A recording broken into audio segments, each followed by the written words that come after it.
Bismillahirrohmanirrohim. Rabbi zidni ilma warzuqni fahma.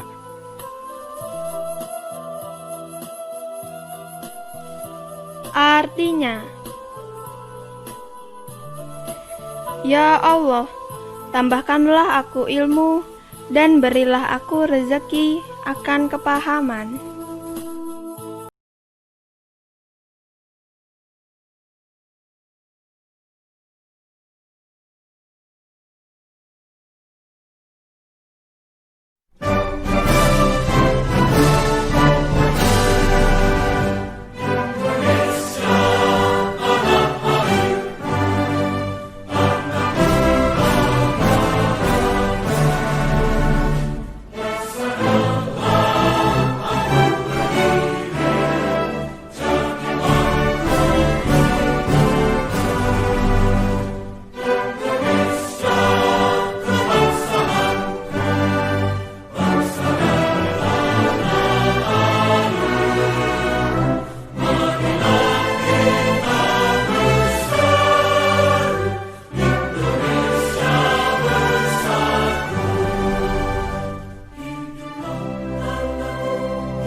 Hari ini, Beni ingin bercerita tentang dongeng yang pernah dibacanya.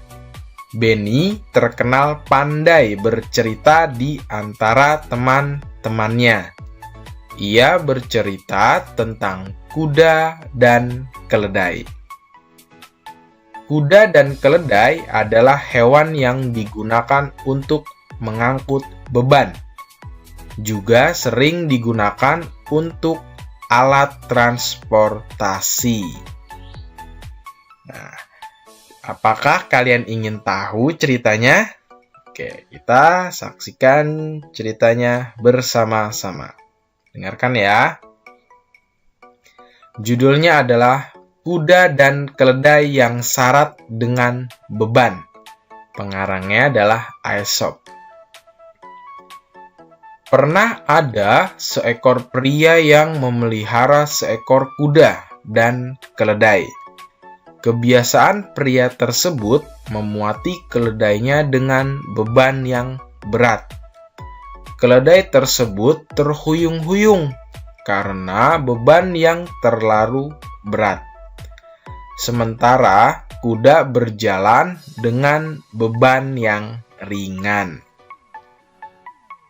Pada suatu hari, mereka melakukan perjalanan. Keledai berkata kepada kuda, "Maukah kamu mengangkat sebagian dari beban saya? Saya merasa sangat tidak enak badan. Jika kamu mau membawa sebagian bebanku, mungkin saya akan cepat sembuh. Beban yang berat ini bisa membunuhku," kata si keledai kepada kuda.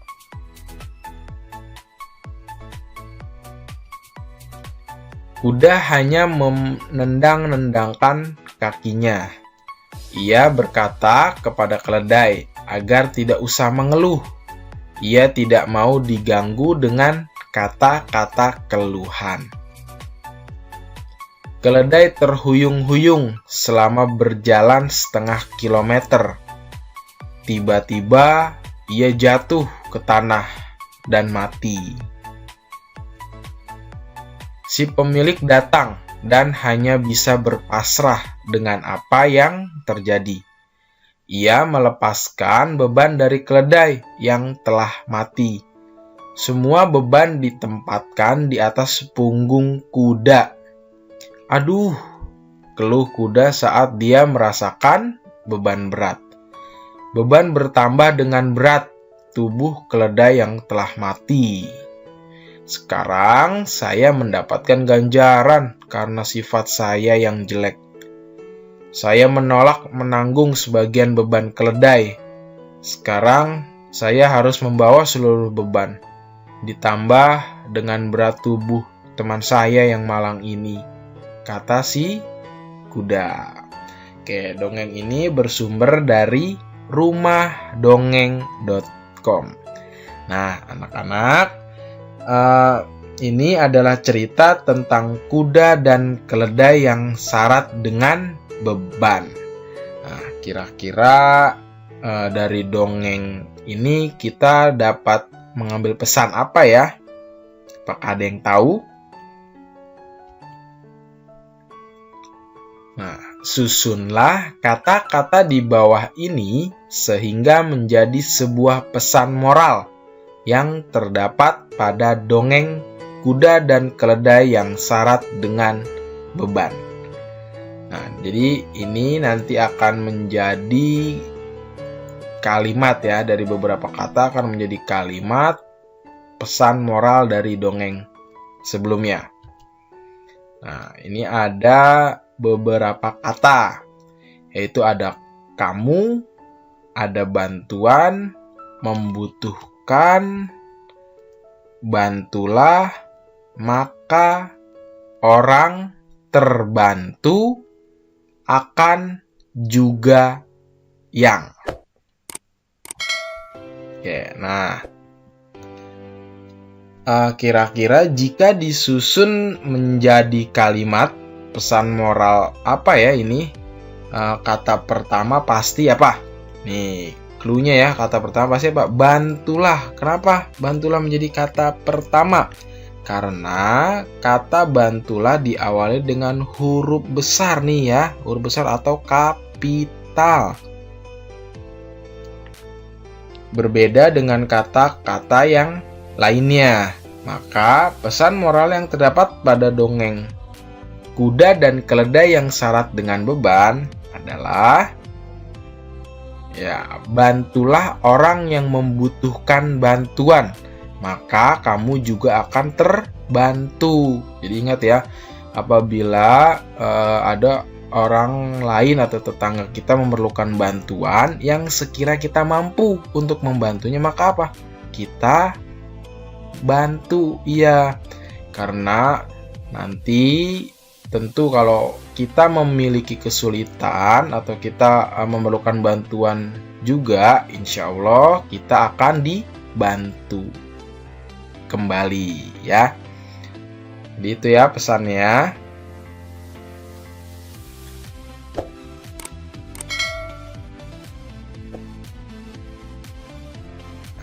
Benny dan Edo pulang sekolah bersama-sama. Di jalan, mereka menemukan seekor kucing yang jatuh ke selokan. Benny menolong kucing tersebut dan membawanya pulang ke rumah. Edo tidak mau membawa kucing tersebut. Ia geli pada bulu kucing. Nah, setiap orang memiliki sifat yang berbeda-beda. Dalam satu keluarga pun memiliki sifat yang berbeda-beda. Begitu pula dengan sifat orang dalam satu lingkungan tetangga. Di lingkungan sekitar rumahmu ada banyak tetangga. Setiap tetangga memiliki sifatnya masing-masing. Ya, berarti kita berbeda-beda. Setiap orang itu memiliki sifatnya berbeda-beda. Nah, setiap orang memiliki sifat yang berbeda satu sama lain. Misalnya, orang-orang yang kita temui di rumah, di sekolah, atau di lingkungan sekitar, itu pasti berbeda sifat-sifatnya. Nah, sebagai anggota masyarakat yang baik, kita sebaiknya memiliki rasa toleransi dan menghormati setiap perbedaan yang ada. Dengan keberagaman, kita belajar untuk saling menghargai dan menghormati perbedaan sifat yang dimiliki satu sama lain. Oke, di sini Pak Guru mencontohkan beberapa sifat ya. Yang pertama itu ada sifat penolong. Nah, sifat penolong itu orangnya itu apa? Orang yang suka membantu orang lain. Nah, seperti tadi harusnya tuh apabila kuda mau membantu si keledai, mungkin si keledai tidak akan mati ya. Itu perbuatan yang kurang baik. Maka apabila ada teman atau tetangga memerlukan bantuan, apabila kita memiliki kemampuan untuk membantunya, maka kita harus membantunya. Oke. Lanjut, yang kedua adalah dermawan. Nah, orang yang suka memberi dan berbagi tanpa mengharapkan balasan ya. Ini orang yang suka memberi dan membagi itu berbagi itu orang yang dermawan. Selanjutnya adalah ramah. Nah, orang yang mudah senyum saat bertemu nih, biasanya orang yang ramah nih apabila kita berpapasan dengan orang lain, dengan tetangga nih, kita keluar, maka kita harus apa? Murah senyum. Nanti kita akan dianggap ramah, bukan dianggap. Tentunya kita harus menjadi orang yang ramah agar disukai banyak orang. Selanjutnya adalah yang lucu, sifat lucu. Nah, sifat lucu adalah orang yang humoris, orang yang ceria, dan dapat membuat suasana sekitar yang tadinya biasa-biasa saja nih, tahu-tahu dengan adanya dia itu bisa menjadi berwarna dan dapat mengundang tawa. Selanjutnya lagi adalah penyayang makhluk hidup. Nah, tentu kita sebagai makhluk hidup ya, manusia adalah makhluk hidup, kita harus menyayangi makhluk hidup lainnya. Contohnya itu orang yang memiliki misalkan banyak hewan atau banyak tumbuhan di rumahnya, dan dengan penuh sukacita ia merawatnya, maka tumbuhan itu akan tumbuh subur dan hewan itu pun akan tumbuh besar dan sehat. Oke, paham ya? Lanjut. Saat liburan, Benny dan sepupu-sepupunya menginap di rumah nenek. Nenek memiliki banyak binatang peliharaan. Ada bebek, ayam, dan kambing. Ada di kandang belakang rumah. Penduduk desa tempat tinggal nenek banyak yang memiliki hewan ternak. Benny dan sepupu-sepupunya senang berjalan-jalan di sekitar desa. Mereka melihat banyak binatang ternak. Mereka sudah mengunjungi peternakan sapi, domba, dan bebek. Setelah berkunjung ke berbagai peternakan, Benny memiliki beberapa masalah. Ia belum bisa memecahkan masalah-masalah tersebut. Nah, kira-kira masalahnya apa ya? Oke, nah kita bantu Benny yuk menyelesaikan permasalahannya. Di sebuah peternakan terdapat 6 kandang domba. Jika di setiap kandang terdapat 10 ekor domba, berapa jumlah domba dalam kandang? Oke, kita masih memasuki pembelajaran komutatif atau pertukaran ya, tapi kita sudah pada proses perkalian ya. Jadi, nah yang kedua itu ada tiap kandang sesak dengan domba karena luas kandang tidak besar. Pemilik kandang berniat membuat kandang domba lagi, sehingga jumlah kandang domba ada 10. Berapa isi domba di tiap kandang? Oke ya. Kita mulai yang pertama. Itu kita tulis 6 kali 10. Kenapa 6 kali 10? Karena di sini ada 6 nih. 6 kandang domba. Kita tulis pertama. Dan yang kedua, dombanya ada berapa dalam 6 kandang? Ada 10 ekor. Kita tulis 10 ekor. Maka 6 dikali 10 hasilnya adalah, nih kalian tentu harus hafal ya. Perkalian. Dibantu ayah, bunda, dan kakaknya di rumah hafalin perkalian. Hasilnya adalah 60. Oke, selesai yang permasalahan yang A. Sekarang yang B. 10 dikali titik-titik sama dengan 60. Wah, ini 60-nya dari mana? Dari sini tadi yang A, jumlah keseluruhannya. Oke, di sini ada 10 kali titik-titik 60. Wah, ini tinggal tulis aja yang mana. Ke-6 tentunya ya. Jadi ingat, ini bukan pembagian, bukan 60 dibagi 10, bukan. Kita masih dalam teknik pertukaran. Ya, karena di poin A sudah ada jawabannya.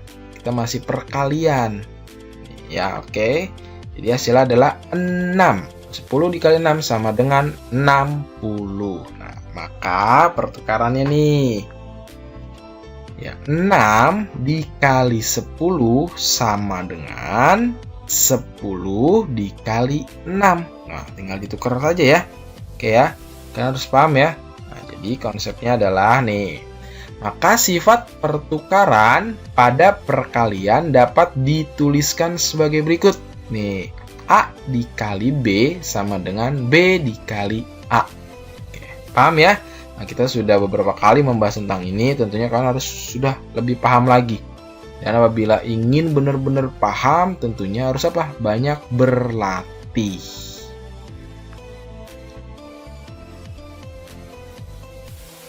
Nah, oke.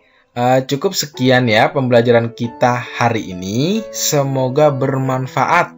Apabila ada yang ingin ditanyakan, silakan bertanya pada kolom komentar. Kurang lebihnya mohon maaf. Terima kasih. Assalamualaikum warahmatullahi wabarakatuh. Sampai jumpa pada pembelajaran selanjutnya.